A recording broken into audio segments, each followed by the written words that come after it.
Muy buenas a todos, bienvenidos a otro episodio de Diagnóstico Global. Tiempo sin escucharnos, hemos tenido dificultades un poco con nuestro editor de video. Definitivamente tomamos la decisión de cambiarlo y despedir a este personaje. Eh, con esto en mente, queremos darle las gracias por este acompañamiento durante este año. Creo que todos sus comentarios, todo ha sido muy bien recibido. Consideramos que el apoyo de ustedes y sus comentarios nos ayudaron a crecer. Hemos ido mejorando y la verdad es que queremos mejorar aún más. Con eso en mente, les quiero decir que este es el final de nuestra primera temporada. Queremos compartir con ustedes este último episodio, dejarlos como siempre con opiniones reflexivas, dejarlos siempre con ganas de hacer más preguntas y con la certeza de que vamos a volver mejor y vamos a volver para ustedes, básicamente. Básicamente, sí, como Víctor lo acaba de hacer en la cámara, es un tema económico. Afortunadamente, las ganancias del podcast nos permitieron comprar un estudio, entonces vamos a crecer y vamos a hacerlo más grande. De pronto, mis dos compañeros quieren decir algo al respecto de este fin de primera temporada.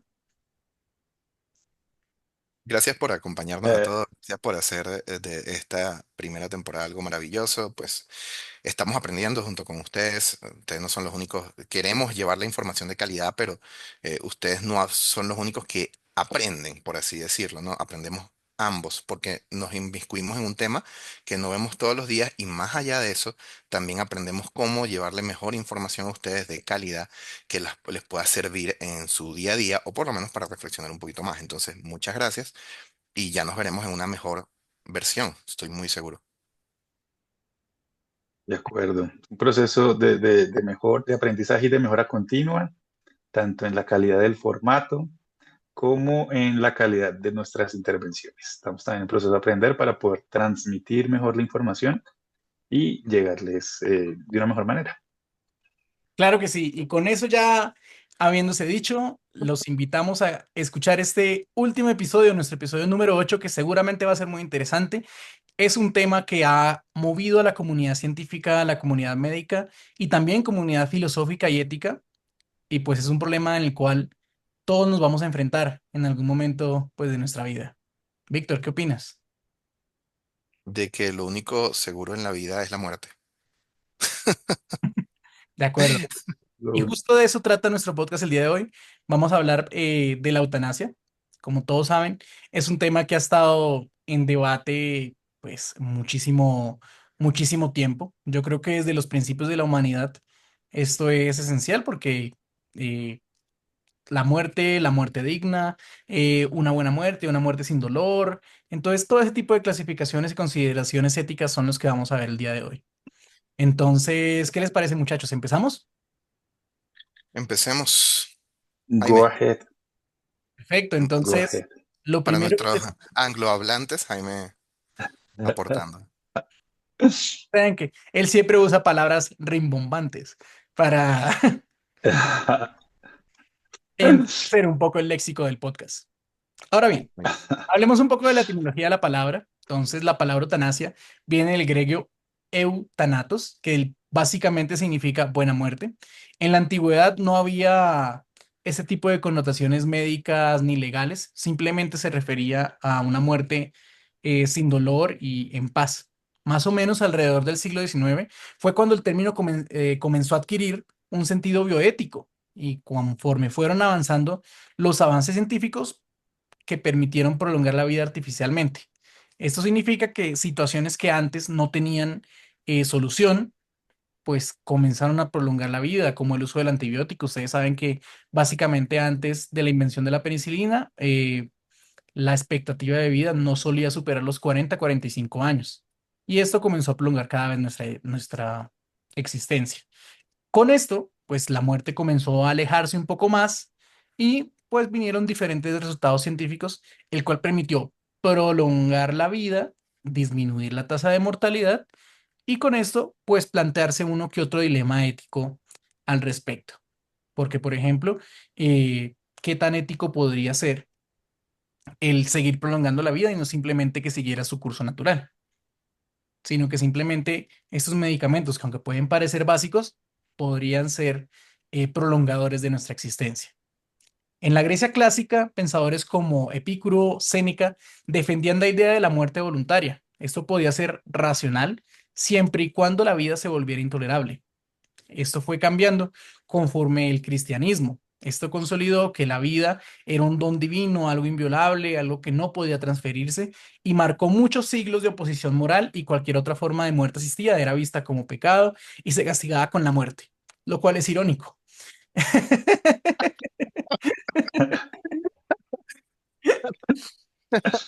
Lograba lograban su cometido, ¿no? Sí, lo cual es un No, poco no volví a pecar más. No volví a ver. También. de acuerdo.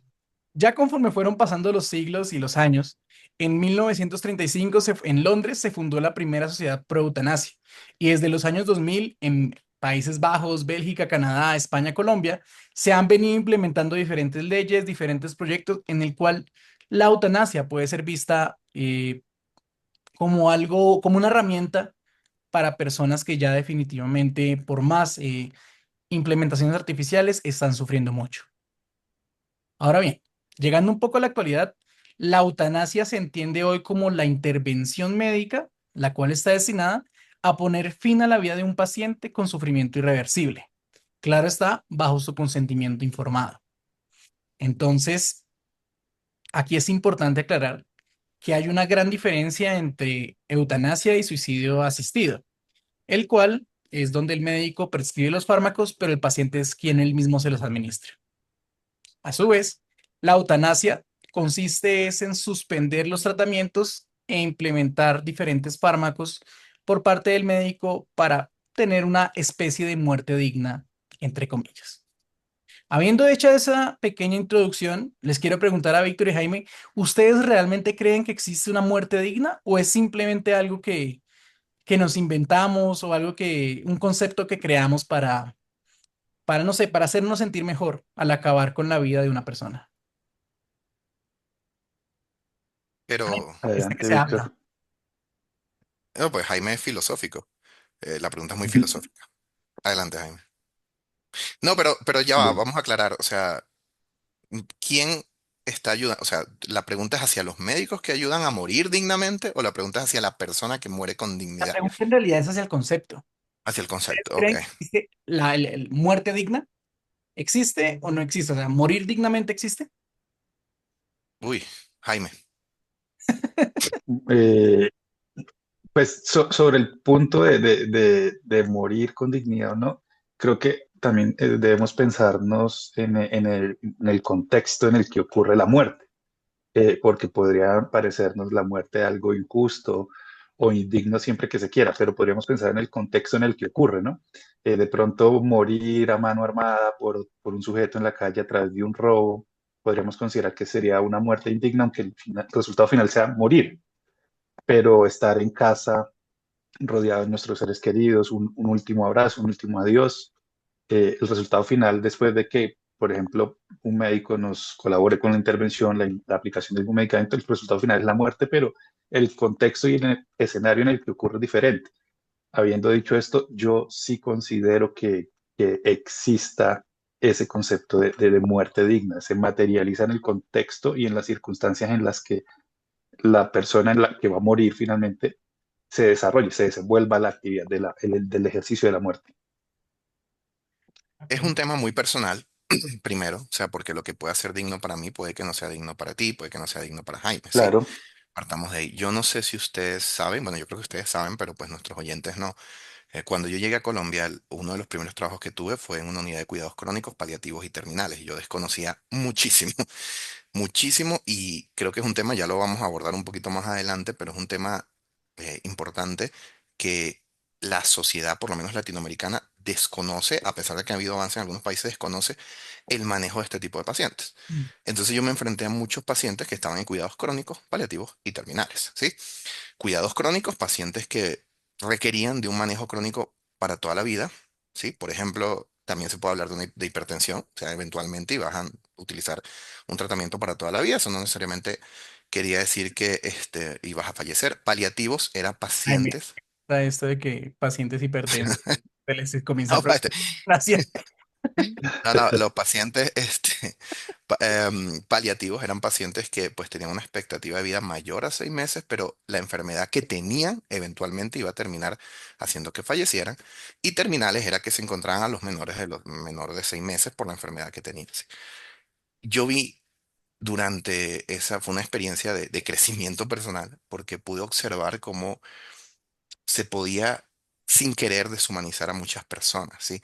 Se podía perder la dignidad, se podía, porque uno está en un estado vulnerable en el que uno lo bañen, que uno lo limpien, que lo cambien de una posición a otra. Es un estado en el que yo, es algo que yo no quiero estar, ¿sí? Yo viviendo esa experiencia como médico dije, no, no lo quiero estar.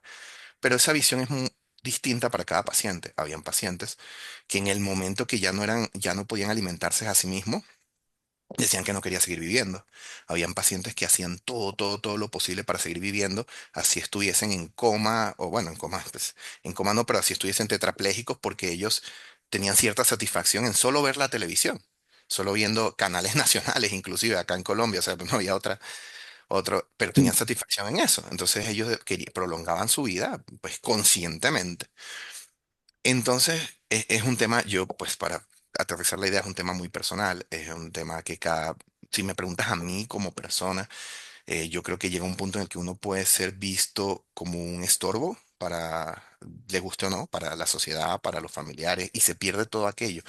Por ejemplo, yo vi como muchas familias, quieran o no, se perdía todo ese amor, sí, que tenían hacia la persona. O sea, pues sobre todo en parejas jóvenes, quizás en parejas ancianas que iban envejeciendo, pues no tanto porque eran más los años malos, los años buenos que los años malos, pero sí vi muchos casos de accidentes de politraumatismo, de pacientes que quedaban en coma o tetraplégicos y venía la esposa que se habían casado hace un año, hace 2 años apenas, y tenía que cuidarlo. Entonces todo lo que representaba esa persona, todo lo mágico, el amor, todo eso, se perdía, ya se convertía de alguna u otra manera en un cuidador con todo lo que conlleva, había que cuidar a esa persona. Entonces, mira, yo no quiero que me vean como muchas familiares veían a esas personas y con ese sentimiento de culpa que a veces carga el cuidador, porque es como no es la persona de la que me enamoré, pero tampoco puedo abandonarlo. Entonces es complicado, ¿eh? Yo en casi todas las formas, por no decir todas, apoyo mucho la eutanasia por eso y yo sí creo que hay un cierto grado de dignidad en mí personalmente para aspirar al momento de fallecer. Y pues otra cosa, finalizando ya, perdón que me extendí mucho en este tema, que es algo muy personal, es que la gente no está lista, nadie está listo para morir y nadie se hace la idea de morir. Y eso lo reforzamos mucho allá. Lo importante es que, ¿cómo quieres morir tú? ¿Quieres morir en tu casa? ¿Quieres morir en un hospital? Me acuerdo que había una paciente que decía, mire, hay una paciente que era joven, decía, ella abrazó mucho la idea de que eventualmente iba a morir y lo tomó de una manera hasta hermosa, diría yo. Lo primero que nos dijo, mira, si yo muero con el sostén puesto y con ese dolor, los mato a todos después. Así que por favor, quiero morir cómoda. Entonces, pues ella dormía sin brasier, solo con la manta, por ejemplo. O sea, esas son cosas que uno no se cuestiona. Uno dice, "Vaya, cuando voy a morir con un traje, con... ¿qué?". Entonces es importante saber que uno va a morir, saber cómo quiere morir uno. Es muy importante, porque cosas inesperadas pasan todo el tiempo.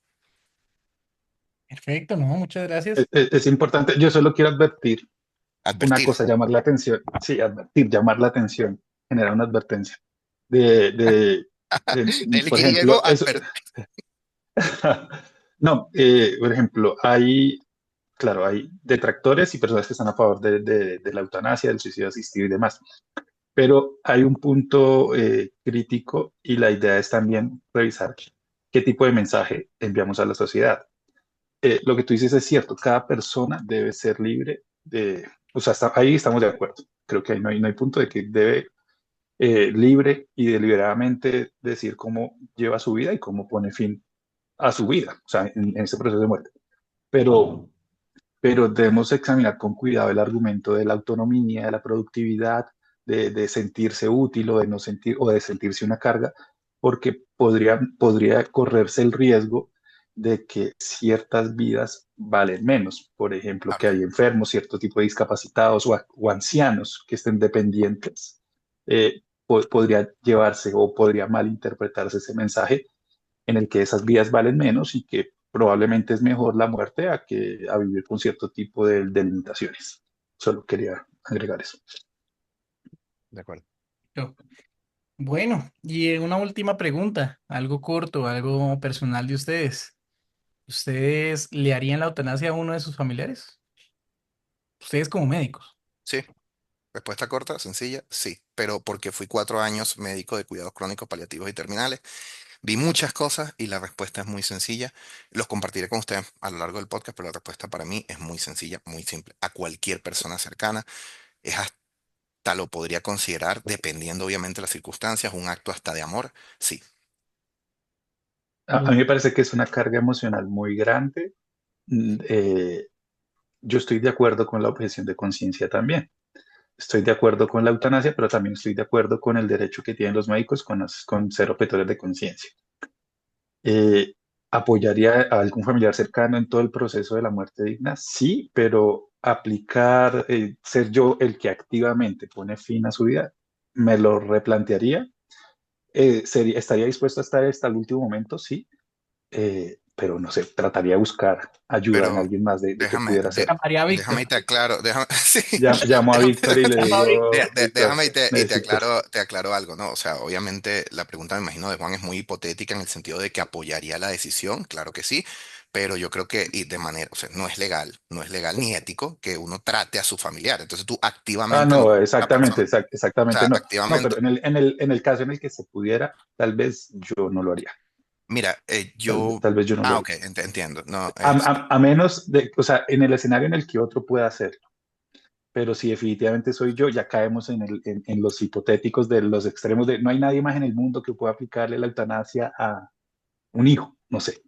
Bueno, pues ya ahí tal vez uno entra No, en ese, me quiero, parece que esos tengo temas son, ay, tan uy, lejos. Era te fuiste. simplemente que si ustedes, su No, familiar pero dice como, no sé, mire, es que usted es el médico de la familia, yo confío mucho en usted y pues obviamente el contexto es una enfermedad irreversible que causa mucho dolor, sí, está dolor completamente y consciente, sufrimiento. ¿sí? Entonces, y tiene completamente confianza en usted, haga de cuenta en un tío y le dices, no, Ujú. pero yo quiero yo le tengo mucho miedo. La verdad es que yo me lo hago porque quiero hacérmelo, pero solo me lo hago si usted me lo hace. Uy, bueno, pues ahí ese es un dilema ético mira, importante, porque entonces hasta dónde va la libertad de la persona de poder no, claro, claro. obligarme a mí a Ven, tomar decisiones. No, pero es que no ven, está obligado. O sea, yo le digo, mire, yo me lo quiero hacer, pero yo me siento, la única persona con la que me siento en confianza para hacerlo, Pero, no, no es que sea el único pero posible. que no se puede. pero entra en un debate No, de tipo ven, de las Jaime, relaciones tóxicas de donde si tú me dejas, me mato. ven, Yo no, Jaime, yo y no te lo estoy aclaro. haciendo. Yo sé por dónde va Juan y quiero pues desde un punto de vista práctico, evidentemente pues no vas a poder hacerlo tú, pero yo creo que lo que Juan se refiere es como que él te dice, listo, pues lo va a hacer otro médico, pero tú apoyas mi decisión, activamente apoyas mi Siempre, decisión siempre. y Buscaría el médico si es necesario, lo llevo a la casa, organizo ok. la despedida, Ve- este va a ser el cuarto, van a estar acá sus familiares, La Déjame, despedida. vamos a estar aquí todos. déjame aclarar algo en la práctica, porque en la práctica, Juan, este podcast puede ser largo, ¿yo? En la práctica, funciona muy distinto, sí, yo no sé si pues los oyentes, más o menos después de haber leído todo el tema de la eutanasia, nos hemos empapado de cómo funciona en muchas partes del mundo, pero mi experiencia personal es con el sistema de salud de Colombia y de Venezuela, ¿sí? Siendo inexistente en Venezuela, bueno, pues Colombia. Entonces, en el caso de Colombia, ¿cómo funciona? Primero, el médico, si bien es cierto que influye muchísimo dependiendo de la relación que tengas médico-paciente, para cuestiones legales influye poco o nada, ¿sí? ¿Por qué? Porque cuando los cuidados crónicos paliativos y terminales, y esta era la frase con la que yo recibía a casi todos los familiares que llegaban, es la última etapa de la cadena en Colombia. Cuando un paciente llegaba acá, era porque o no iba a mejorar, ¿sí? O requerían años para que mejorara, ¿sí? Incluso yo les leía en porcentaje porque es muy difícil decir afirmativos, sí o no, no. O sea, ¿va a mejorar sí o no? No lo sé. Lo que le puedo decir es que de las personas que llegan acá, 75 mueren y 15 mejoran. 85 mueren y 15 mejoran, porque hay un 85% de probabilidades que las personas que tengan bajo los criterios de cuidado crónico paliativo y terminales fallezcan. Habiendo dicho eso, en Colombia, para que tú apliques el caso de la eutanasia, tienes que haber tenido un consentimiento informado previo, o sea, haber firmado todos tus cabales que mira, si yo estoy en una condición que cumpla los criterios de cuidado crónico paliativo y terminal, de cuidado, perdón, paliativo y terminal, quiero que se me haga la eutanasia. Eso pues suena muy sencillo, sí, el paciente consciente, pero solo lo puede decir el paciente. ¿En qué nos deriva eso? Que si una persona joven, 28 años, tiene un accidente y queda en coma y nunca firmó nada antes, ya no se le puede hacer la eutanasia. No se le puede hacer la eutanasia, porque tiene que ser la misma persona consciente el que la realice, que la solicite, ¿sí? Entonces, si no tienes un consentimiento previo en el que tú firmaste y legalmente lo dejaste notariado, lo que tú quieras, no puedes. Entonces, ¿qué pasa ahí? Ahí lo que se hacía, o lo que hacen los médicos, es que disminuyen el manejo terapéutico si es necesario. O sea, si el paciente está muy grave, disminuye el manejo terapéutico. Y eso lo pueden decir únicamente los familiares más cercanos. Entonces, empezando por la pareja, luego vendrían los padres si es menor, luego los hijos. O sea, lo que quiero decir acá es que en la práctica el médico es el último que toma la decisión solo. O sea, tiene que venir literalmente alguien que no tenga familia. eh, y si no está consciente, lo único que puede es disminuir los esfuerzos terapéuticos y más nada. Entonces, pues no es tan así que el médico va y te dice, mira, hay que hacer la eutanasia y se hace, por lo menos acá en Colombia. Perfecto, Vic, muchísimas gracias. Bueno, y con esa buena aclaración de cómo funciona básicamente la eutanasia en nuestro sistema de salud colombiano, creo que damos por finalizado el primer tema. Ya, Sección, la primera sección. sección. Ya podemos pasar a nuestra segunda sección. Muy bien, bueno, la segunda sección, terminé la primera y sigo de largo para la segunda.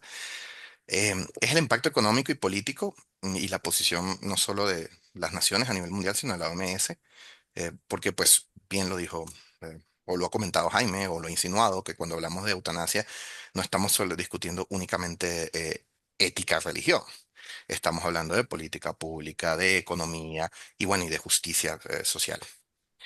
Porque decidir cuándo morir no debería ser un privilegio, pero tampoco debería ser una condena impuesta por la pobreza o la falta de atención médica, que es lo que decía Jaime, o sea, unas vidas valen más que otras, pues obviamente no.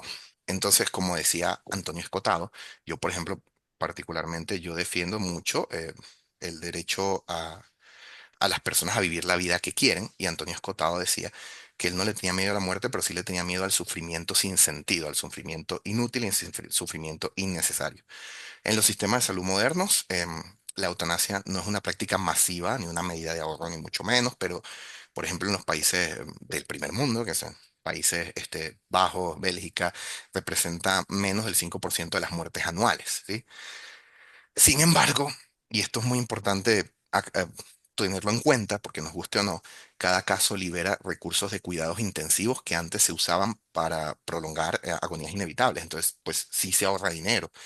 Pero entonces, claro, que es lo importante, se ahorra siempre y cuando se proteja el derecho de la persona a decidir, ¿no? Entonces, hay un estudio en Canadá entre 2016 y 2022, déjame lo tengo por acá, eso.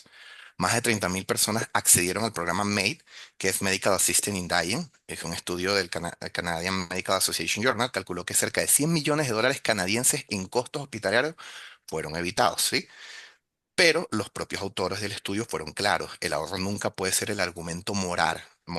La eutanasia existe por compasión, no por eficiencia. Y ese punto es crucial. La OMS no apoya ni condena la eutanasia. Cada estado es libre de tomar la decisión que, que quiera sobre eso, ¿sí? Pero en su informe mundial sobre cuidados paliativos, la OMS en el 2023 determina que el 86% de las personas que necesitan paliativos en países de ingreso medio no los tienen, ¿sí? No los reciben. Entonces, eso también podría derivar en que millones de pacientes podrían estar pidiendo morir no porque deseen dejar de vivir, sino porque nadie les ayuda a vivir sin dolor. Entonces, por tanto, los países más avanzados no es que legalizaron la eutanasia o porque la valoren menos la vida o porque le genere más ahorro, sino porque valoran más la libertad y la transparencia, y hay que tener también en cuenta que pues son países normalmente un poquito más laicos. Eso quiere decir que pues la religión no tiene un peso tan importante. Entonces, pues las preguntas que yo planteo acá, si el derecho a la vida, y escuchen bien, implica también el derecho a decidir sobre la propia muerte, ¿no deberíamos ver entonces la eutanasia como una extensión natural de la libertad médica y personal? ¿Sí o no? No, sí, ¿por qué? En este punto me parece que no genera tanto debate, Víctor, por lo menos no desde mi parte, porque yo estoy de acuerdo contigo. O sea, eh, el derecho a la vida y el derecho a construir su proyecto de vida debe manifestarse hasta el punto en el que la vida termina. Es decir, las personas deberíamos libre y espontáneamente decidir cómo ponemos fin a nuestro curso de vida en casos de enfermedades irreversibles, crónicas, sufrimiento insoportable. Entonces, Molestia. desde mi punto de vista, estoy de acuerdo contigo. Debería considerarse parte del derecho a la vida y a decidir sobre el curso de vida de cada sujeto individual, de cada sujeto particular. Ahí me dijo, como es una muy mala pregunta, ¿no? Creo que eso fue lo que quiso decir. O menos. No, no es una mala pregunta, solo que estamos de acuerdo. Yo, en ese punto, yo solo tengo un comentario y es que libertad médica. O sea, yo puedo estar de acuerdo con el resto de la pregunta, listo, que el derecho a la vida Ujú. sea hasta que se acabe la vida. Y ahí me parece que no hay un debate porque estamos de acuerdo. O sea, ninguna debería ser una limitante para quitarnos el derecho a vivir. Listo, solamente nosotros, nuestros derechos acaban hasta donde empiezan los del otro. Y pues mi vida realmente solo me corresponde a mí mismo. O sea, eso es claro. Pero No hay ponerle fin a tu vida no no, implica una transgresión a los derechos de los demás, estamos de acuerdo. hasta ahí estamos bien. Pero la pregunta, Vi, que me gustaría que aclararas de pronto de tu pregunta es, ¿libertad médica? ¿Cómo así? La libertad médica que tiene que ver con la libertad de la vida del paciente. Tal vez Pues, ibas eh, por ven, el y- punto de la ajá, libertad de decidir qué tratamiento médico es, de que puedo yo decidir ven si me voy por el tratamiento A y B o si... Bueno, eh, adelante, Víctor, que tú formulaste la Sí. pregunta. Gracias, ¿Qué, Jaime. ven y cuál te es el- aclaro, porque precisamente, pues ahorita que la leí, también dije como, bueno, pues sí, puede sonar como que estamos hablando de los médicos.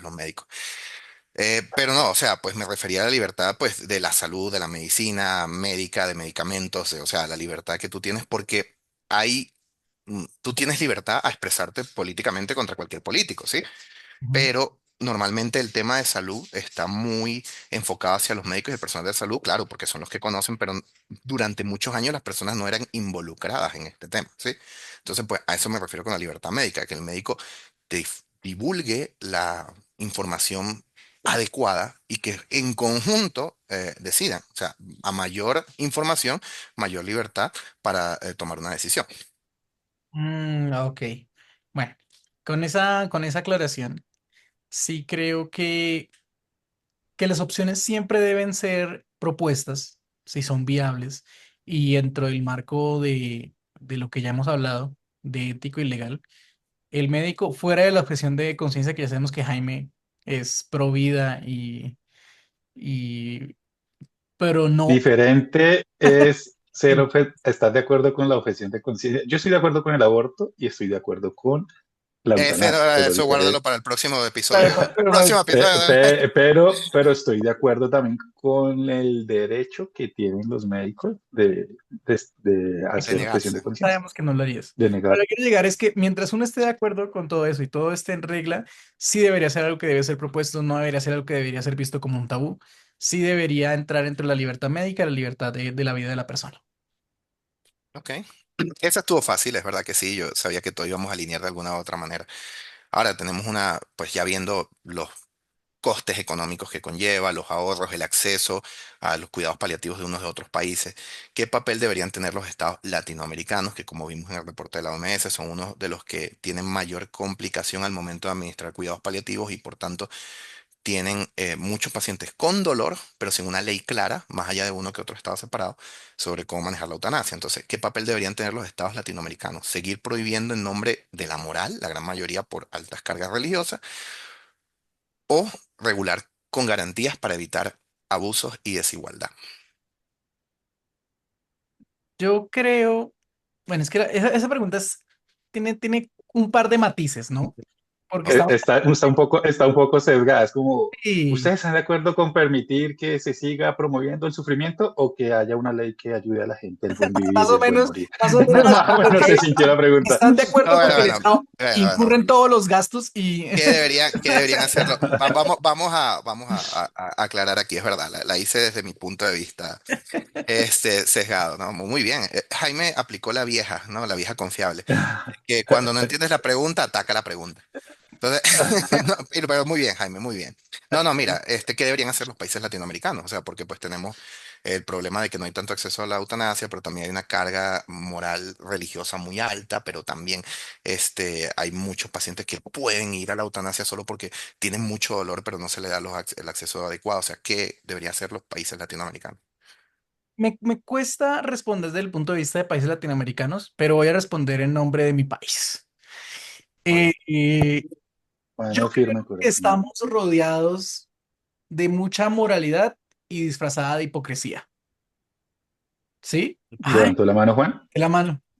Sí, la levantó. Claro, es que sí, ¡Wow! es que, señores, Juan tiene una computadora nueva, no sabe que si levanta la mano se levanta. Mi caso es vieja, entonces mira, o sea, no ocurre exactamente nada. ¡Ay, qué top! ¡Ay, sale un temporizador! Miren, Claro. y Tin Mara. ¡Ay, qué top! Ah, Bueno, esto va a pues quedar en... los ingresos de diagnóstico global. Entonces, bueno, volviendo al punto. Creo que hay un componente de moralidad, pero creo que hay un gran componente de hipocresía, ¿sí? Porque yo creo que si nosotros hacemos la pregunta de la eutanasia en grupo, muy seguramente el grupo va a decir, no, no, no, no, pero ¿cómo es eso posible? La vida, tal, no, nah. Pero si le pregunto seguramente a cada persona individual o en un contexto en específico, seguramente se comenzarían a replantear las cosas. Yo creo que así se vienen manejando muchas cosas en este país, desafortunadamente. No se mira de manera objetiva, sino se mira simplemente por la hipocresía del grupo. ¿Para qué esa pequeña introducción? Si el Estado planteara una ley clara, una ley de administración de eutanasia, seguramente el pueblo formaría algún tipo de movimiento, ya sea porque sus intenciones realmente son estoy en contra de la eutanasia o hipócritamente en el grupo estoy en contra de la eutanasia. Víctor, levantas Ah, la mano. hay No. una ley, hay una ley, pues no sé Ah, si, o sí, sea, bueno. la ley existe desde el 2021, ¿sí? Solo que en eso hay huecos como el que te comentaba, que solo la persona puede ser la única que firme que quiere hacerlo y si tú estás en coma, o sea, hay muchos huecos, hay muchos huecos. Entonces, muy seguramente la gente se va a ir en contra y lo que le exigiría al Estado es que siguiera manteniendo a la persona seguramente en cuidado paliativo. Sí, ¿y cuál debería ser la respuesta del Estado? Pues a ver, cuidado paliativo sigue siendo la administración de fármacos, sigue siendo una especie de vida, voy a ponerlo entre muchas comillas, porque ni siquiera podría cerciorar que el cuidado paliativo es una vida digna, ¿sí? Entonces, yo creo que el papel del Estado, más que regulador, porque eso sí siento que es una potestad tanto de la persona propia como de la familia y en última instancia del médico. Yo creo que la política no tiene nada que ver ahí. Em, Debería estar abierto a la financiación, porque es un derecho que todos deberíamos de tener. ¿Ok? Jaime. El Estado debe ser un garante de los derechos. Y si definimos como que la eutanasia hace parte de ese derecho de el individuo de decidir si pone fin al curso de la vida, el Estado debería poder presentar las garantías para que eso ocurra a través de la ley, a través de regulaciones. Estamos de acuerdo. Entiendo a Juan y eso siempre va a ocurrir. Así como las leyes a favor del aborto. Bueno, pues si usted está en contra de un aborto, pero si hay una persona que quiere hacerlo, permítaselo. Entonces, hay una ley que permite la eutanasia. Pues si usted no está de acuerdo, no lo haga para usted, decida sobre su propia vida, pero permita que otros que están en otras condiciones puedan decidir, tener las herramientas al menos para contemplar esa decisión. Entonces, en ese sentido, el Estado debería ser garante a través de las regulaciones, debería establecerse, por ejemplo, una ruta de atención en esos casos en el que el paciente ya se han probado todas las alternativas terapéuticas, se confirma que la condición médica es irreversible, hay agonizante, sufrimiento, debería poder abrirse esa puerta y decir, paciente, usted tiene derecho también a esta alternativa, considérelo y si desea podemos activarnos esa, pero el Estado debería ser garante. Y para el caso colombiano, ya que se mencionaban el tema de los aspectos religiosos, Yo soy muy positivo con respecto a Colombia. Colombia es un país supremamente religioso y creo que eso lo sabemos, pero aún así es uno de los pocos países latinoamericanos, creo que solo hay dos, que se despenalizó la eutanasia. Sí, Entonces yo soy optimista frente a eso, a pesar de que hay una Somos laicos, ¿no? alta carga. La ahí, Constitución. Sí, ahí, no, por constitución es laica, sí, claro. sí. Pero a pesar del alto cargo religioso que hay, que está bien, bueno, para algunos estará bien, para otros no, Colombia es uno de los dos países en la región que ha despenalizado la eutanasia. Entonces, vamos por buen camino. Yo Pienso creo yo que que vamos lo por que buen camino. dice Jaime es verdad. Hay que tener paciencia. Fíjate que hay un pequeño estudio puede ser de casualidad, no necesariamente causalidad, pero mientras más joven eran los familiares de la persona que estaba en cuidados crónicos, paliativos o terminales, más posibilidad había de que aprobaran que esa persona quisiera hacerse la eutanasia o que quisiera, o que se disminuyeran las medidas terapéuticas. Mientras más mayor eran los familiares, menor era la probabilidad. Entonces, pues tú puedes decir ahí, pues puede ser casualidad y no causalidad, repito, que pues hay un factor religioso involucrado. La población mayor es más religiosa que la población menor, actualmente una población mucho más laica. Y bueno, pues el caso de Venezuela, Venezuela es laica por constitución, pero el lema de la es Dios y federación. Entonces tú dices, bueno, es laica, pero el lema es Dios y federación, qué raro. Pero bueno, ya, terminando este segmento, gracias muchachos por darse cuenta que las respuestas estaban sesgadas, eso era parte Las de la forma. preguntas. Preguntas. Viste, Claro, muy bien. preguntas. Ay, siguen dándose cuenta, ¿no? Víctor lo hace de nuevo. Adelante continuemos con el tercer bloque. Listo. Bueno, pasamos ahora a la sección de los aspectos éticos y dilemas morales en torno a la eutanasia. Tenemos pues contrapuestos dos escenarios en los que estamos a favor y en contra de la eutanasia.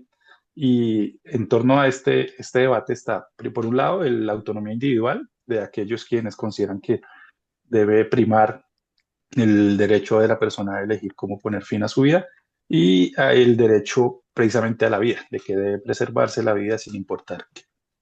Entonces tenemos argumentos a favor y en contra en cada bando. Por un lado tenemos en cuanto a aquellos que están a favor de la eutanasia, el componente de la autonomía individual, ¿no?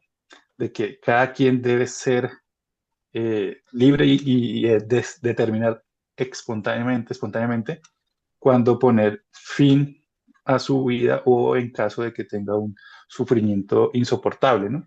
Aquí hay varias corrientes filosóficas que apoyan esta posición, por mencionar solo algunas, el liberalismo y el utilitarismo, ¿no? Que sostienen que mantener con vida a alguien en contra de su libertad, pues es una violación a su dignidad, ¿de acuerdo?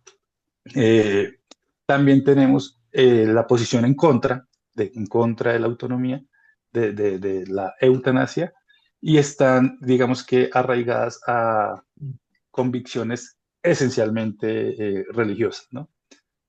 Aquí tenemos algunos representantes, como son Santo Tomás y San Agustín, y ellos consideran que poner fin a la vida, pues así sea la propia, pues, va en contra de todo orden natural, ¿no? Pues sabemos que uno de los mandamientos es no matarás. Entonces ellos reflexionan, bueno, si no está bien matar, es mucho peor ponerle fin a la vida de otra persona, pues qué peor es ponerse fin a la vida de uno mismo. Entonces ahí tenemos estas dos ideas contrapuestas a favor de la eutanasia y desde aquí digamos que hay muchos filósofos a lo largo de la historia que han estado a favor o en contra de algunas. Tenemos por ejemplo a Séneca en uno de sus libros que es muy famoso, creo que Cartas a Lucilio, él mencionaba, bueno, la ley natural nos ha impuesto una sola forma de llegar a la vida, pero somos libres de encontrar cuál de los otros múltiples caminos podemos encontrar el fin de la misma. Entonces, él estaba, por ejemplo, a favor de la eutanasia. Por otro lado, teníamos también a Aristóteles, que estaba en contra, y es más o menos el argumento era, todos pertenecemos a la polis, todos nos compete un deber para con la polis, poner fin a nuestra vida, pues le pone fin a ese deber, y tenemos un deber con la sociedad, y no podemos simplemente terminar con nuestra vida y terminar con nuestro deber, ¿no? Entonces, a lo largo de la historia han habido muchas posiciones de ese tipo. Hemos encontrado argumentos a favor y en contra, digamos, religiosos, éticos, racionales, que incluso mencionaba Juan, muchas veces se pensaba que ponerle fin a la vida era un aspecto meramente racional, de si estoy sufriendo, es una vida que no merece la pena ser vivida, pues, ¿para qué más? Eh, y importante ya antes de pasar a las preguntas, nosotros como médicos, Hipócrates, ¿no? Hipócrates, dentro del juramento hipocrático estaba que no podíamos ofrecer medicina mortal o que pusiera fin a la vida por más que el paciente nos lo pidiera, ¿no? Importante mencionarlo porque pues hacemos parte del ejercicio de la profesión médica. ¿Ok? Me gustaría pronto retomar un par de conceptos para tratar de precisarlos mejor y es hablar de la eutanasia y la muerte y el suicidio asistido, ¿no? Y para el tema de la eutanasia tenemos dos, que es eutanasia activa y pasiva, porque siempre pensamos en la eutanasia como que alguien viene y me pone algún tipo de medicamento y me permite morir, pero esa es la eutanasia activa. Tenemos la eutanasia pasiva, que es, ya lo mencionó Juan, es el poner fin a todo efecto terapéutico para prolongar la vida de pronto de manera innecesaria. Y tenemos el suicidio asistido y es en donde el paciente es quien activamente realiza este acto final. Y es importante porque algunas regulaciones diferencian entre eutanasia y suicidio asistido. La diferencia es sutil, pero tiene efectos legales en algunas regulaciones en donde una o la otra está permitida y la otra pues no está permitida, ¿listo?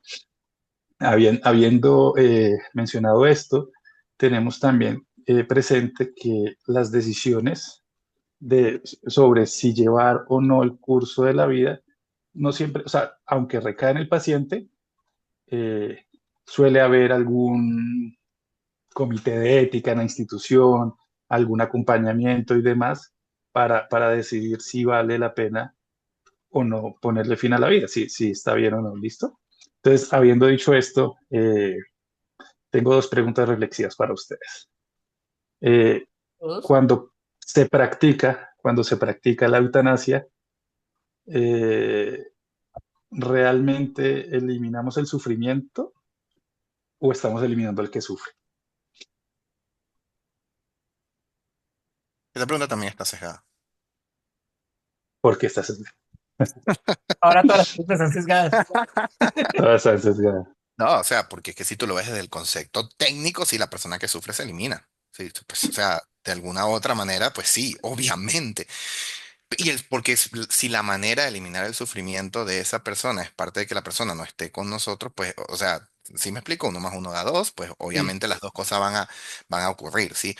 Ahora, fíjate lo que decía la OMS, muchas personas quieren vivir así sea un poquito más, solo que no tienen acceso a los cuidados paliativos necesarios, o sea, viven en dolor, dolor, dolor y dicen, no, pues ya, mátenme. Entonces, pues, no es la idea tampoco, ¿ok? Repito, el que sufre pues sufre, tiene sufrimiento, se elimina el sufrimiento. Si el sufrimiento se puede eliminar preservando la vida, yo estaría a favor. Pero si ese no es el caso, pues evidentemente, si la única manera de eliminar el sufrimiento es generando un procedimiento de eutanasia, pues yo estoy a favor de que el sufrimiento se alivie en aquí, siempre cuando esa persona esté de acuerdo y todo su círculo y se haga todo lo necesario, se alivia a través de la eutanasia. Entonces, pues o sea, es que lo que yo te digo, pues alivia el sufrimiento pero porque fallece la persona que sufre a través de la eutanasia. Entonces, pues es muy complicado, pues ahí es donde está el sesgado, una cosa lleva a la otra. Pero bueno, pues espero que mi respuesta haya quedado clara que en dónde estoy parado ahí. No sé qué opinas, Juan. Yo opino que hay un chiste que uno suele decir, aquí descansa ella y en la casa descansamos nosotros. Entonces, entonces, Es verdad, es sí. verdad, o sea, suena Ujú, cruel. Yo creo que si uno se lo plantea a la gente, le dice, pero ¿cómo va a ser posible? ¿Qué es eso? Pero es verdad, la gente no tiene tampoco las consideraciones que ujú, es mantener una persona en cuidados paliativos o una correcto. persona que esté crónicamente enferma, ¿sí? Es cierto, eso es muy cierto. Porque la gente dice, por ejemplo, no nos tenemos que ir inclusive a casos de la muerte. Por ejemplo, una persona con Alzheimer, ¿sí? Una persona con un Alzheimer avanzado se vuelve insostenible para cualquier persona que no esté entrenada para manejar este tipo de demencia, este tipo de enfermedades. Ahora bien, la gente dice como que no. O sea, yo creo que si le preguntamos a todos, ¿tú cuidarías a tu papá, a tu mamá si llega a tener un Alzheimer avanzado? Yo creo que todos dirían, claro que sí. Y esa es la De respuesta desde el acuerdo. amor. Yo te voy a responder que no, pero porque tengo experiencia en el tema. Claro, claro, pero tú lo sabes, sí, tú lo sabes, Claro. pero porque eres médico, Víctor, eres... Y ahorita claro el por qué no, no, no, Estás sesgado, eres médico. ahorita claro el Estás por qué no, sesgado. ¿no? O sea, va a sonar muy feo, Estás pero ahorita sesgado. claro el por qué no. ¿Cuándo continúa? Entonces, entonces, si lo vemos desde una manera un poco más objetivo, realmente ninguno está capacitado, a excepción de Víctor, ninguno está capacitado para cuidar a ese tipo de personas y eso lo vuelve algo muy difícil y acaba completamente la calidad de vida del cuidador. O sea, es que Ujú. eso no puede quedar la menor duda. ¿Cómo extrapolamos esto al concepto de eutanasia? Claramente, si llegamos a hablar de eutanasia, pues es que ya no hay manera de eliminar el sufrimiento sin eliminar al que sufre. ¿Sí? Porque si no, estaríamos hablando de morfina, estaríamos hablando de coma inducido, estaríamos hablando de otras alternativas. Pero ya en este punto donde la opción es, ya no hay medicamento que valga ni tratamiento, definitivamente solo queda esperar esto y lo peor, pues obviamente se elimina el que sufre. Y para bien o para mal, descansa la persona y también descansa su círculo social, porque eso implica gastos, implica tiempo, las personas pues tienen trabajos, tienen responsabilidades, tienen hijos, entonces pues claramente se elimina el que sufre. En este punto no hay manera de eliminar el sufrimiento sin eliminar al que sufre. Y ven y te aclaro eso, hay algo muy importante que sí, el cuidador se le desgasta la vida, pero también la persona que está sufriendo, que está con la enfermedad, también tiene una peor vida, ¿sí? Uno de los principios de cuidados paliativos es que la persona que esté bajo esas condiciones de una enfermedad paliativa esté en un lugar donde se le pueda administrar alivio y confort, ¿sí?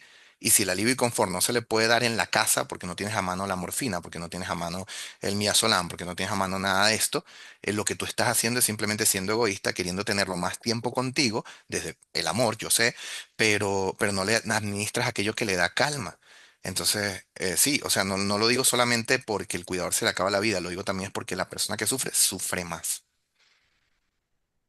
Estoy de acuerdo, muy, muy válidas sus apreciaciones y de hecho ese era el punto de llegar allí. Eh, no irnos por una pendiente resbaladiza, ¿no?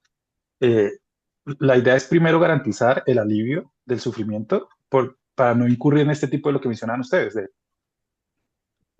eutanasia, eutanasia. No, pero hay, no, eutanasia, eutanasia. Entonces, que se vaya cada vez extrapolando a otros escenarios cada vez más permisivos, solo por no garantizar una buena atención, una buena calidad, unos cuidados paliativos decentes. Entonces, irnos por la eutanasia, ¿no? Debemos, la prioridad debe ser claramente eliminar el sufrimiento, pero ya cuando nada de esto es posible, que sea materialmente imposible, sí, pues está bien permitirle al individuo escoger si toma la decisión de eutanasia. Y una pregunta aquí, ya para cerrar este ciclo, y está relacionado con esa petición genuina, ¿no? Ujú. ¿Cómo podríamos garantizar o diferenciar ciertamente cuando la petición del paciente de la eutanasia es genuina y no se trata solamente de pronto una depresión que pueda ser tratable, sí, diferenciar, ¿cómo podríamos diferenciar de que la petición es genuina y que no está influenciada de pronto por terceros? ¿Y de qué podría depender esa confianza? Como por terceros, o sea, dices por enfermedades, porque dijiste depresión y luego dijiste por terceros, o sea, terceros, Sí, ¿quiénes? por su círculo, por los médicos, decirle, no, Ok. ya no hay aquí. O sea, ¿cómo diferenciar de que esta petición del paciente es genuina y no puede estar influenciada por el médico, por sus familiares, por el cuidador, eh, por allí? Bueno, Jaime, primero, pues hay criterios médicos que determinan si una condición paliativa crónica y terminal, en el caso de Colombia, ¿sí? Si es una condición paliativa o terminal que pues puedes aplicar a la eutanasia, pues está determinado por criterios médicos muy claros, o sea, si es un caso neurológico, si es un caso cardíaco, o sea, se tiene que cumplir esos criterios. Por ejemplo, si hay un problema, una insuficiencia cardíaca terminal, el cardiólogo te tiene que decir es una insuficiencia cardíaca terminal, ¿sí? O por Ujú. ejemplo, si es una ELA, el neurólogo te tiene que decir hay criterios para ELA, ¿vale? Pero ya después de eso viene el tema que es donde yo creo que Colombia falla, que es el manejo psiquiátrico, ¿sí? Tiene que ser visto por dos psiquiatras y el comité de ética en la institución tiene que intervenir y también dar su palabra, ¿sí? O sea, no solamente el médico tratante da su opinión, pero al final tenemos la opinión del especialista y de dos psiquiatras aparte, ¿sí? Pero el problema es que estos manejos o esta evaluación por psiquiatría toma mucho tiempo. Entonces hay personas que están en la condición de ELA en el momento que todavía son autosuficientes, pero sabemos que en un año se van a deteriorar muchísimo. Ellos no quieren anterior. llegar a ese año, pero entre los manejos psiquiátricos pasan 6 meses y 7 meses. Entonces, pues ya llegan al año. Entonces, o sea, ellos llegan al momento en el que no querían llegar, pero todavía esperando la evaluación de psiquiatría. Y después de que llega esa evaluación de psiquiatría, las dos evaluaciones de psiquiatría, pasa por los criterios, pasa todo, hay que hacer la petición. Entonces se van como 2 años más o menos en papeleo y los 2 años que tú no quieres vivir, o sea, que tú no quieres, sí, o sea, yo creo que eso lo deberíamos disminuir, pero hay criterios para determinarlo. ¿Que alguien puede mentirlo? Mira, tú puedes mentir los criterios psiquiátricos, tú puedes mentir quizás o mentir no, pero pues tú puedes influir de alguna manera en los criterios médicos, pero que influyas en los dos, es difícil. Igual, seguramente Oye, habrá gente que influye, claro que sí, pero está difícil, o sea, está difícil hacerlo. Incluso yo mejoraría esos tiempos, pero pues yo lo veo muy difícil, Jaime, que ocurra, que eso. eso es cierto. Y para el caso de la ELA, creo que hay un caso de una colombiana, se me pasa el nombre, pero era más o menos lo mismo. Tenía el diagnóstico de ELA, no estaba mal, no estaba padeciendo dolores insoportables, pero no quería llegar a ese punto. Ahí hay una línea gris y es importante mencionarlo. Siempre hablamos de la eutanasia como una buena muerte, como evitar el sufrimiento, pero hay personas que ni siquiera quieren llegar al sufrimiento y está bien. Es decir, yo en un año me voy a deteriorar gravemente, no quiero llegar a ese año. Ah, pero ¿cómo vamos a pedir eutanasia ahorita si puedes caminar, puedes comer, puedes hablar? No, pues es que yo no quiero llegar al punto en el que ya no pueda Mm. hacerlo, sufrirlo y luego ahí sí eutanasia. Es Juan, ¿qué importante opinas? también reconocer esas líneas grises que hay por ahí. Yo tengo una opinión ligeramente controversial en esa pregunta. No ¿Por qué, importa. Adelante, eso va por a qué animar el estaría debate. mal? Tú vas a decir no importa, ¿no? O sea, no importa cuál sea la... Que Sí, sí, en parte yo Ah, diría que no importa, pero mi pregunta, o sea, es una respuesta a pregunta. ¿Por qué estaría mal que el círculo social, que terceros, que los médicos genere ese tipo de influencia? Se los voy a plantear de la siguiente manera.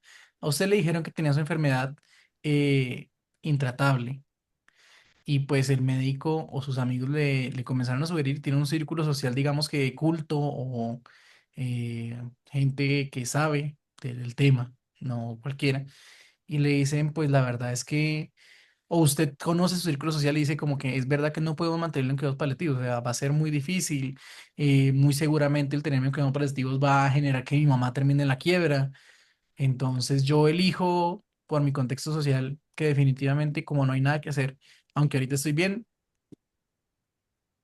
acabarlo. ¿Por qué estaría mal? ¿Por qué está mal visto eso? ¿Por qué tenemos que llegar a un parámetro? No estoy hablando del contexto legal y eso es lo que quiero aclarar. Imaginemos, solo imaginemos que no hay una connotación legal, sino que cualquier persona que pudiera hacerlo tuviera acceso, obviamente bajo parámetros médicos, obviamente de pronto bajo algo más establecido, pero cualquier persona podría solicitarlo. Una persona de 35 años de bajos recursos que sabe que mantenerlo, que no sé, tuvo un accidente o que ya le explicaron que su enfermedad es terminal y dice, no, yo estoy seguro de que mi mamá me quiere mantener vivo como sea, pero eso significa que van a quedar en la ruina, van a quedar en la quiebra porque yo sé que mi familia no tiene el poder adquisitivo para, para mantenerme, inclusive, entre comillas, en contra de mi voluntad, porque yo quiero es que ellos estén bien. Desafortunadamente estoy en esta situación, pero pues voy a quebrar a toda mi familia. fíjate que sí, te entiendo. Entiendo tu punto de vista. Hay dos cosas que podría yo decir. Uno, si es solamente porque los médicos opinan, yo creo que ahí, eh, pues, afecta contra tu libertad individual, sí. O sea, si tú estás, la opinión médica obviamente es la opinión profesional, obviamente, pues hay que tenerlo en cuenta, es súper importante. Pero si no se te da a ti la elección, o sea, si no te dan las opciones y te dicen, mira, yo estoy de acuerdo que los médicos tengan la información más clara posible, ¿vale? Pero tú de también tienes acuerdo. derecho a decir, aún así quiero vivir y Ah, como te decía no, esta tienes paciente, el mira, derecho a... había una paciente con ELA, por cierto, Mm. que hacía eso. Ella dijo, mira, yo no, o sea, a mí revívame, reanímeme cuantas veces sea posible porque yo disfruto solo viendo televisión aquí. Y en la cama, y bueno, pues está en todo su derecho, incluso ya se comunicaba por la aplicación Lookup, que, o sea, con los ojos se comunicaba ahí. Entonces sí, pero el tema que tú dices en el tema económico, ¿cuál es el problema? Y lo que creo que eso lo dijimos un poquito adelante, es que no hay, que no estás dejando opción. Y Jaime comentaba algo de que pues una cosa es que tú tengas otra opción, porque entonces en ese caso, si es un derecho, o si ya está dentro de la ley, el Estado debe ser garante.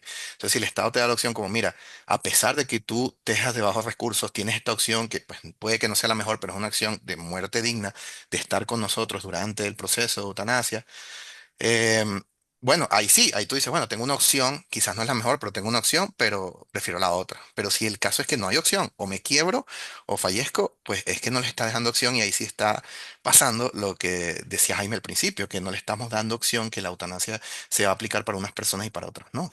Ahora bien, una persona que realmente no desee vivir, ¿qué tan útil es para la polis en realidad? Una persona que está completamente decidida que por el motivo que sea, joven, viejo, enfermo, no enfermo, definitivamente no quiere vivir, está en contra de todo lo que está en este mundo. ¿Esa persona tendría o no tendría derecho a, simplemente por el deseo de? O sea, siendo parte del Estado, dices tú, Pues yo le estoy planteando el caso, derecho al... yo le estoy planteando el caso. O sea, una persona enferma, no enferma, simplemente su deseo es que no quiere continuar con su vida. Por el motivo que sea, no, no vamos a hablar de enfermedades graves, de sufrimiento, simplemente Hay está, gente que no quiere vivir. gente que no quiere vivir. ¿Qué tan útil Me hiciste recordar es? creo que fue Shakespeare en alguna de sus obras que decía como lo mejor que le puede, no, no estoy seguro si fue Shakespeare, pero algo, lo mejor que le puede pasar al hombre es no nacer y una vez nacido lo mejor que le puede pasar es morir pronto. Entonces, definitivamente, entonces, No, mira, ¿qué sería mira, más listo? Yo, pues, yo sé que va a no, no, generar te entiendo, te de entiendo. controversia y no es lo mejor aceptado, pero a mí me genera ese tipo de dudas, como bueno, si una persona definitivamente no No, quiere hacerlo, ¿qué tan útil es? me, me, me gusta porque ahí es donde ahí es donde nos enfrentamos de verdad a los dilemas éticos, porque sí, es fácil pensar en una persona con todos los recursos quiere seguir viviendo, pues tan fácil. O una persona que está enferma y ya tiene ELA y no puede ni hablar, pues tan fácil, sí. Pero este tipo de cosas tocan las fibras y es verdad, o sea, ¿qué haría uno? Pues yo no tengo la respuesta en este momento, eh, No, pero invita a la reflexión y casos hay, y casos hay. no, casos hay bastante. Mira, una persona que determina, lamentándolo mucho, a quitarse la vida de alguna u otra manera, pues, no sé, quitando la enfermedad grave, lo que tú comentas, Juan, pues quiera o no quiera vivir, es muy difícil recuperarla, por así decirlo, en el sentido de recuperarla de que, mira, no, o sea, tu vida es valiosa. Yo soy de aquellas personas que creen que hay que fomentar que cada persona es útil, como decía Arturo Pérez Reverte, todo el mundo tiene sus 5 minutos de gloria en la vida, o sea, todo el mundo por 5 minutos va a ser un héroe y todo el mundo por 5 minutos va a ser un tirano. Entonces, pues sí, o sea, esa persona que tú ayudaste de alguna u otra manera fomentando que, mira, vivir vale la pena, puedes tener la respuesta a algo en algún momento determinado. Entonces yo lo fomentaría, yo fomentaría la atención de salud mental, pues que esa persona se Digo, vea. se fomenta. Sí, sí, claro, pues que tú ya estás llegando al punto, o sea, lo estás poniendo ya, es que no, que es vivir o morir y ya, no, o sea, ¿qué te voy a decir yo? Yo fomentaría, evidentemente, que esa persona se vea por salud mental, de alguna otra manera, si fuera un amigo o conocido, yo buscaría la manera de estar ahí, explicarle, buscar, pero ya ahí el tema queda de esa persona. O sea, lamentándolo mucho, los índices de suicidio son muy altos. Inclusive en Estados Unidos, después, si no me equivoco, eso voy a corregirlo ahorita, pero si no me equivoco, después el índice de suicidio es mayor incluso que los asesinatos por arma en Estados Unidos, o lo eran para el 2016. Claro, eso, pero el punto es que igual es grande, es bastante grande. Entonces hay que ver qué factores determinan eso. O sea, son factores netamente de salud mental, son factores de economía, son, pues, y si uno puede hacer algo para aliviar esa carga, bueno, pues adelante, sí, hagamos todo lo posible. Pero al final, esa persona, pues, no aplicaría para eutanasia, según yo, según mi punto de vista, porque no es, la eutanasia tiene o sea, el componente médico legal, ¿sí? El componente médico de que tiene que haber una enfermedad de fondo, si lo estamos viendo de esa manera, ¿no? Pues yo sé que significa morir bien y ya, pero tiene el componente médico y más nada, ¿no? No aplicaría en ese caso. Pero hay personas que simplemente toman ese camino y es muy difícil. Hay una serie que se llama Afterlife, se la recomiendo a todo el mundo, está en Netflix, de Ricky Gervais, que trata sobre el tema del suicidio. Y ahí tú ves como personas que no, o sea, que es como que lo que quiero es acabar con mi vida, termina acabando con su vida, quieran o no, o sea, por mucha intervención que haya. Pero también demuestran que hay personas que con la intervención adecuada puede ser que valoren la vida. Entonces, complicado. O sea, yo creo que toda vida puede tener sus 5 minutos de gloria, claro que sí, sus 5 minutos de heroísmo, claro que sí. pero es muy difícil una vez que ya haya tomado esa determinación, influir en ello, o sea, disminuir las probabilidades, actuar sobre la economía, o sea, hacer el mundo perfecto, ¿no? Pues nunca va a ser, pero intentar disminuir las probabilidades, pero ya después hay que, o sea, como médicos, ¿qué haces tú?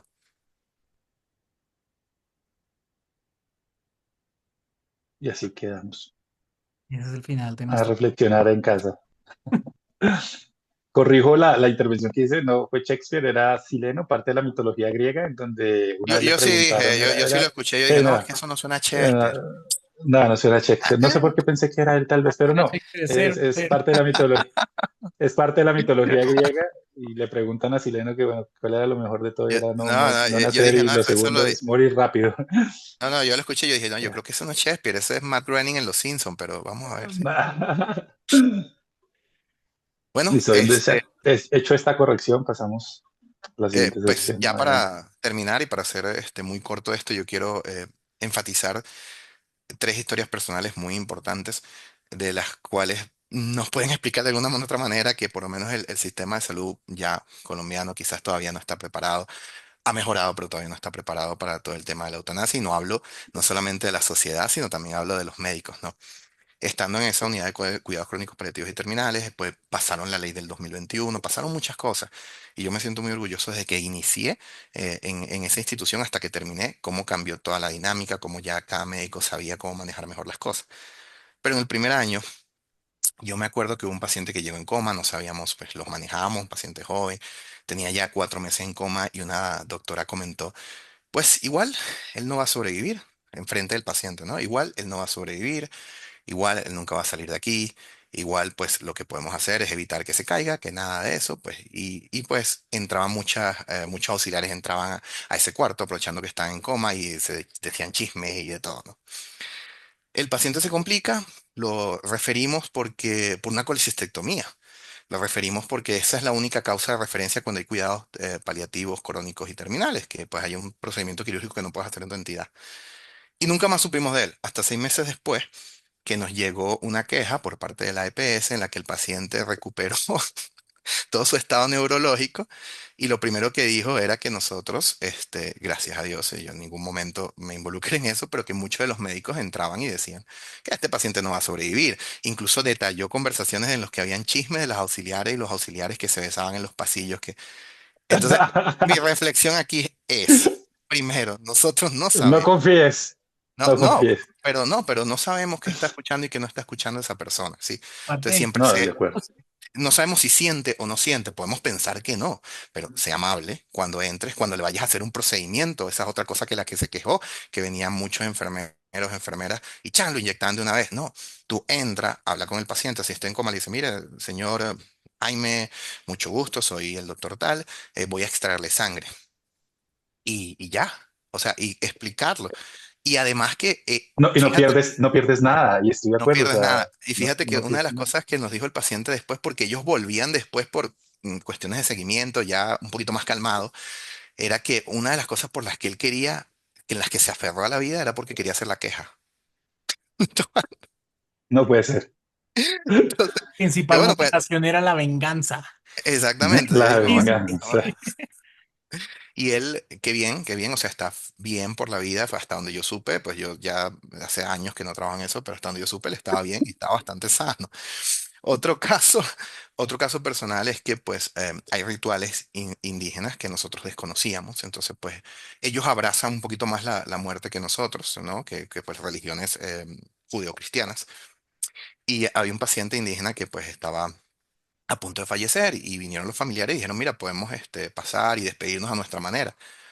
Y nosotros sí, claro, no, pueden pasar, lo dejamos solo, el paciente en ventilación mecánica, oxígeno, te imaginarás, ¿no?